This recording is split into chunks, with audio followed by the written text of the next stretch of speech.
வணக்கம். அம்மா IAS academy TNPSC aspirants group 4 எக்ஸாமுக்கு ப்ரிப்பேர் ஆகிட்ருப்பீங்க. லாஸ்ட் 1 மந்த்து நல்லா படிங்க. All the best. Same time இப்போ டிஎன்பிஎஸ்சி சமீபத்தில் ஆனுவல் பிளானரை ரீஷெடியூல் பண்ணி சமீபத்தில் வெளியிட்டிருக்காங்க. அதில் அவங்க group 2 TNPSC group 2 and 2A exam பார்த்திங்கன்னா ஜூன் 28 நோட்டிஃபிகேஷன் வரும்னு சொல்லிட்டோம். எக்ஸாம் செப்டம்பர் 28 நடக்கும்னு சொல்லி அனௌன்ஸ் பண்ணியிருக்காங்க. ஸோ அந்த வகையில் நம்ம இன்ஸ்டியூட்டில் பார்த்திங்கன்னா இப்போ கரண்ட்டாக குரூப் 4 எக்ஸாமை ஃபோக்கஸ் பண்ணி பேட்ச் ஃப்ரீ கோச்சிங் கிளாஸஸ் போயிட்டுருக்கு. ப்ளஸ் டெஸ்ட் பேட்ச் போயிட்டுருக்கு.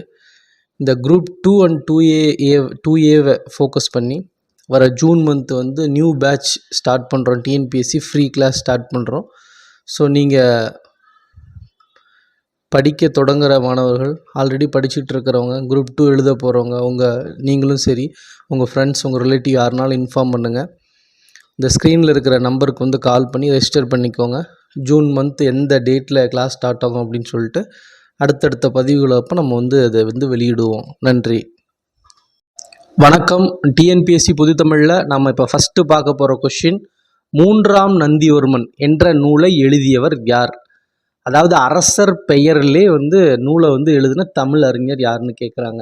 இவர் இந்த 3ஆம் நந்திவர்மன் என்ற அரசரோட பெயரிலே இந்த நூலை எழுதியிருப்பார்.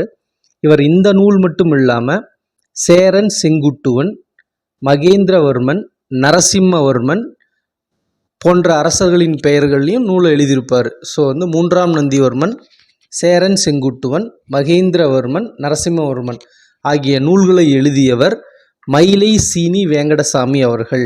இந்த மயிலை சீனி வேங்கடசாமி அவர்களை பற்றி தொடர்ச்சியாக டிஎன்பிஎஸ்சியில் ப்ரீவியஸ் இயரில் கொஷின் கேட்டிருக்காங்க.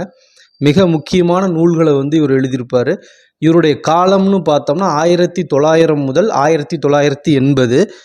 இவர் எழுதிய மேலும் சில முக்கியமான நூல்கள்னு பார்த்தா ராமேஸ்வர தீவு, உறையூர் அழிந்த வரலாறு, மறைந்து போன மருங்காப்பட்டினம் போன்ற கட்டுரை நூல்களையும் எழுதியுள்ளார்.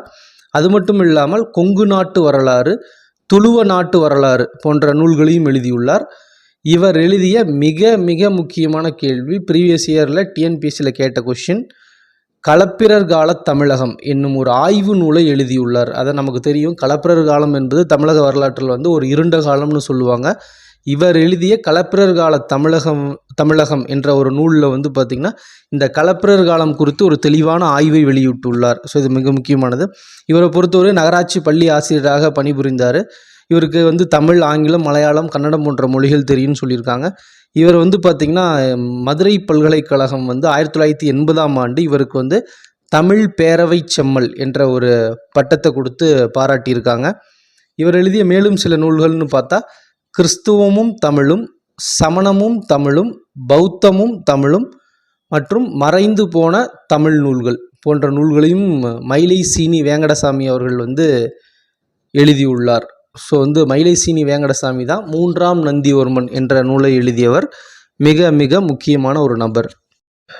அடுத்த கேள்வி, பெண்ணின் பெருமை என்ற நூலை எழுதியவர் யார்? மிகவும் பிரபலமான நமக்கு தெரிஞ்ச தமிழறிஞர், அதாவது மேடை தமிழுக்கு இலக்கணம் வகுத்தவர் யார் அப்படின்னு சொல்லி ப்ரீவியஸ் இயரில் கொஸ்டின் கேட்டிருக்காங்க. அவர் தான் இந்த பெண்ணின் பெருமை என்ற நூலையும் எழுதியவர். மேடை தமிழுக்கு இலக்கணம் வகுத்தவர் யார்னா தமிழ் தென்றல் திருவிக்கா அவர்கள் தான் இந்த பெண்ணின் பெருமை என்ற நூலை எழுதியுள்ளார். திருவிக்கா அவர்களை பொறுத்த வரைக்கும் அவருடைய காலம் 1883 முதல் 1953 வரை. இவர் தன்னுடைய தொடக்க கல்வியை பார்த்திங்கன்னா தந்தை அவரோட அப்பாவிடமே படித்தார். அப்புறம் வெஸ்லி பள்ளியில் படித்த போது கதிரைவேலர் என்பவரிடம் தமிழ் கற்றார். அது மட்டும் இல்லாமல் இவர் தனிகாச்சலம், மயிலை தனிகாச்சலம் என்பவரிடம் தமிழோடு சைவ நூல்களையும் கற்றார். அதுக்கப்புறம் இவர் சென்னை ராயப்பேட்டை வெஸ்லி கல்லூரியிலிருந்து தலைமை தமிழாசிரியராக பணிபுரிந்தார். இலக்கிய பயிற்சியோடு இசை பயிற்சியும் பெற்றவர் திருவிக்கா அப்படின்னு சொல்லி குறிப்பு இருக்குது.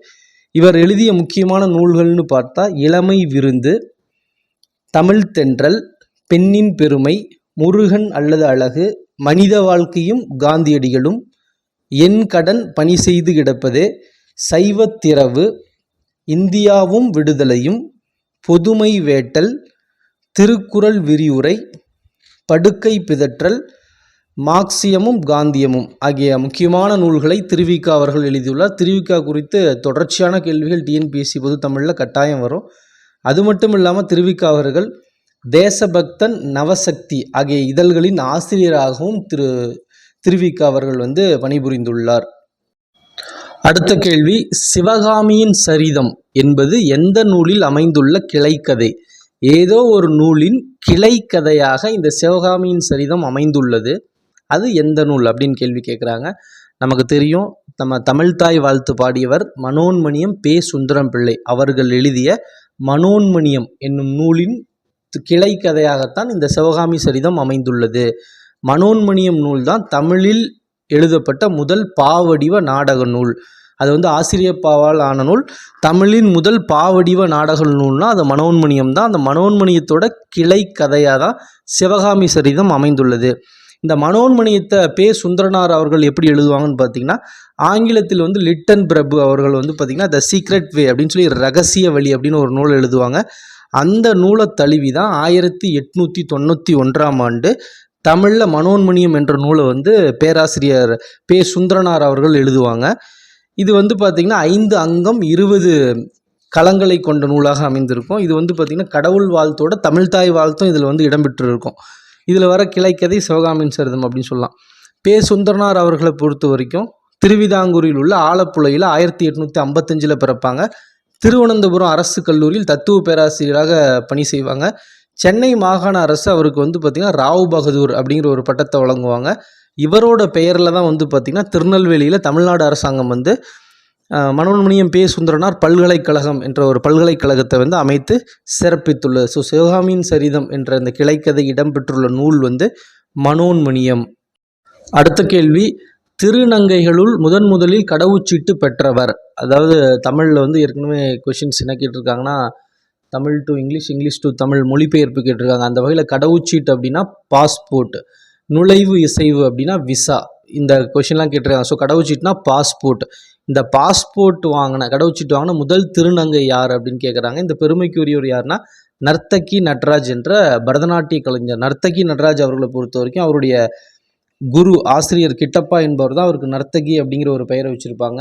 இந்த நர்த்தகி நட்ராஜ் அவர்கள் பல சாதனைகளுக்கு உரிய திருநங்கையாக இருக்கிறாங்க. இவங்க இந்தியாவில் முதல் கடவுச்சீட்டு பெற்ற திருநங்கை மற்றும் முதல் தேசிய விருது பெற்ற திருநங்கை மற்றும் முதல் மதிப்புறு முனைவர் பெற்றவர். இந்த சிறப்புகள்லாம் உரியவர் யாருன்னு பார்த்தீங்கன்னா நர்த்தகி நட்ராஜ். இவங்க அது மட்டும் இல்லாமல் தமிழக அரசின் கலைமாமணி விருது, இந்திய அரசின் சங்கீத நாடக அகாதமி விருது போன்ற பல விருதுகளை இந்த நர்த்தகி நட்ராஜ் பெற்றுள்ளார். இவங்க வெள்ளியம்பலம் அறக்கட்டளை நடன கலைக்கூடம் என்ற ஒரு கலைக்கூடம் வச்சு பல பேர்த்துக்கு இந்த பரதநாட்டியம் பயிற்சி அளிச்சிட்டு இருக்காங்க.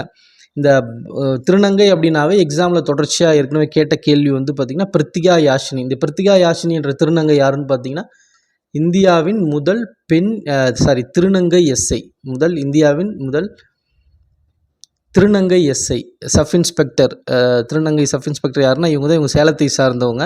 இவங்க இப்போ சென்னையில் லா அண்ட் ஆர்டரில் எஸ்ஐயாக இருக்காது. 2011 டிகிரி முடிச்சிருக்காங்க அப்படின்னு ஒரு டீட்டெயில் சொல்கிறாங்க. எக்ஸாமில் இவங்களை கேட்டிருக்காங்க டிஎன்பிஎஸ்சியில். இந்தியாவோட முதல் திருநங்கை எஸ்ஐ யார் அப்படின்னு சொன்னால் இவங்க தான் வருவாங்க. அப்புறம் இந்தியாவிலே ஃபஸ்ட்டு லோக் அதாலத் நீதிபதியாக நியமிக்கப்பட்ட முதல் திருநங்கை யாருன்னு கேட்டால் ஜோய்தா மோண்டல் மாகி. அவங்க வெஸ்ட் பெங்காலை சார்ந்தவங்க.